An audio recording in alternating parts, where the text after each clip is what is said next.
पुंडलिक वरधारी विठ्ठल, श्री ज्ञानदेव तुकाराम. रामकृष्ण हरी माऊली. अभंग 6.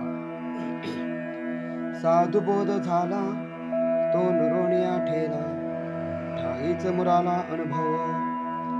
कापुराची वाती उजळली ज्योती, ठाईच समाप्ती झाली जैसी. मोक्ष रेखे आला भाग्य विनटला, साधूंचा अंकिला हरिभक्त. ज्ञानदेवा गोडी संगती सज्जनी, हरी दिसे जनिवनी आत्मतत्वी. तर माऊली ज्ञानेश्वर माऊली या अभंगात म्हणतात, साधन चतुष्टय संपन्न उत्तम अधिकाराला सद्गुरूंनी तत्वमसी महावाक्याचा उपदेश केल्यावर त्या साधकाला मी शुद्ध सच्चिदानंद ब्रह्मरूप आहे असे आत्मत्वाने ब्रह्माचे ज्ञान होते. त्या ज्ञानाने त्याची अज्ञान वृत्ती म्हणजे त्या ज्ञानाने त्याची अज्ञान निवृत्ती झाल्यावर ते ज्ञानही म्हणजे ती उत्पन्न झालेली अहम ब्रह्मास्मी वृत्तीही त्याच क्षणी ब्रह्मस्वरूपी दूर होते म्हणजे बाधित होते. तात्पर्य, यथार्थ ब्रह्मावबोध झालेला पुरुष देहेंद्रियातील शुद्ध अवाच्य अशा ब्रह्मस्थितीला पोहोचलेला असतो म्हणजे तद्रूप होतो. कापुराचा व अग्नीचा संबंध होता जशी ज्योत दिसते व ती ज्योती शेवटी अग्नीसह वर्तमान मूळ तेज तत्वाला लय पावते.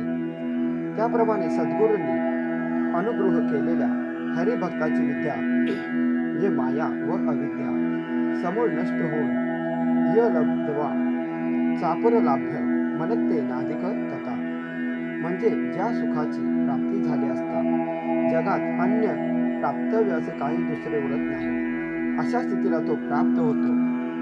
तात्पर्य, या भगवंत वाक्याप्रमाणे तो मोठा भाग्यवान होतो.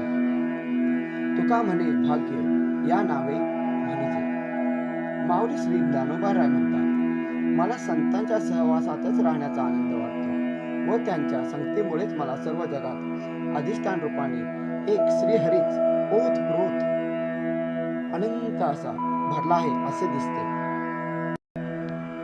साधू बोध झाला तो नुरोनिया ठेला, ठाईच मुराला अनुभवे.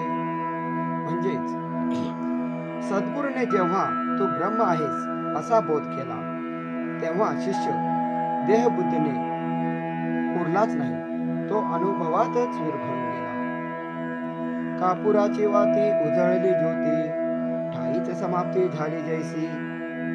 तर जसे कापराची वात पेटल्यावर कापूर आणि ज्योती दोन्ही शिल्लक राहत नाहीत, तसेच बोधानंतर मी आणि माझेपणा दोन्ही संपून जाते म्हणजे नष्ट होऊन जाते.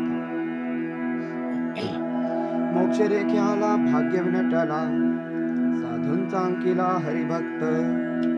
यामध्ये माऊली असे म्हणतात की जो हरिभक्त साधूला शरण जातो तो भाग्याने मोक्षाच्या सीमेवर येऊन पोहोचतो आणि मोक्षरूपी ऐश्वर्याने शोभून दिसतो.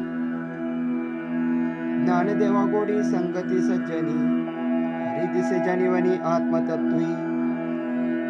तर माझी माऊली म्हणतात, मला संत जनांच्या संगतीचीच गोडी लागली आहे, कारण त्यामुळेच मला प्रत्येक जीवात आणि जनिवनी ह्या सर्व सृष्टीत ह्या ब्रह्मांडात आत्मतत्वरूपी हरी दिसू लागला आहे.